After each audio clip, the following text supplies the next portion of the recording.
Satrap Lahdi.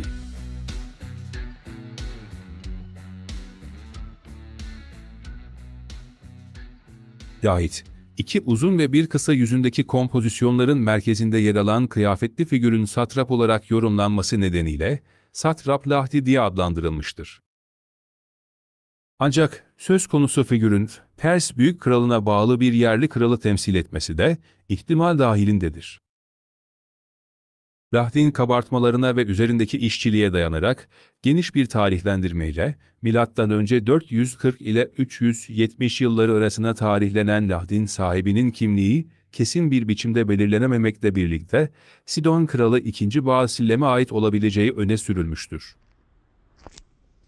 Lahit, Lübnan'ın Sayda kentindeki Kral Nekropolü'nün 6 numaralı mezar odasından Türk arkeolog Osman Hamdi Bey tarafından 1887 yılında çıkarılmış ve İstanbul'a getirilmiştir. Eser, günümüzde İstanbul Arkeoloji Müzesi'nde sergilenmektedir. Lahit'in uzunluğu 2 metre 54 santim, genişliği 1 metre 37 santim, yerden yüksekliği ise 2 metre 96 santimdir.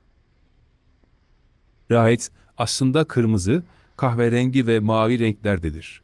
Fakat boyalar zamanla kaybolmuştur. Lahdi'nin uzun yüzlerinden birinde, satrap, sarayında ve muhtemelen av hazırlığı içinde betimlenmiştir.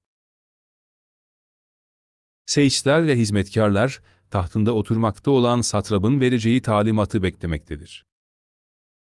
Başında taç olan satrap, sol eliyle bir asa tutmaktadır. Satrapın önünde 4 atlı bir araba durmaktadır. Arabanın atları, zarif betimleriyle Safkan Doğu atlarının özelliklerini taşır. Arabanın kasasında, başı satraba doğru dönük bir seyis, ayakta betimlenmiştir. Atları tutan hizmetçiler, satrabın emirlerini yerine getirmeye hazırlanmaktadırlar. Lahid'in diğer uzun yüzünün merkezinde, satrap ya da kral, bir at üzerinde geyik ve pars avlarken gösterilmiştir. Satrabın vurduğu geyik yere düşmüştür. Atlar, parstan korkmuş şekildeyken, süvariler atları dizginlemeye çalışmaktadır. En sağdaki süvari, attan düşmüş ve yerde tasvir edilmiştir. Satrap veya kral figürünün gösterilmediği kısa yüzde, uşak veya yardımcı hizmetkarlar olarak yorumlanan 4 genç mevcuttur. Hizmetkarlar, birbirleriyle konuşma halindedirler.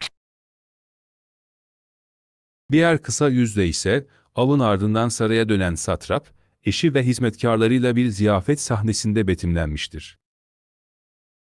Kapak ve alınlıkta motifler yoktur, sadece işlemeler bulunmaktadır. Özetle Satrap Lahdi, bir Pers valisinin av, ziyafet ve savaşından kesitler vermektedir. Satrap Lahdi, Perslerin günlük hayatta en çok önem verdikleri şey olan av, ziyafet ve savaş betimlemelerini çok net biçimde göstermektedir.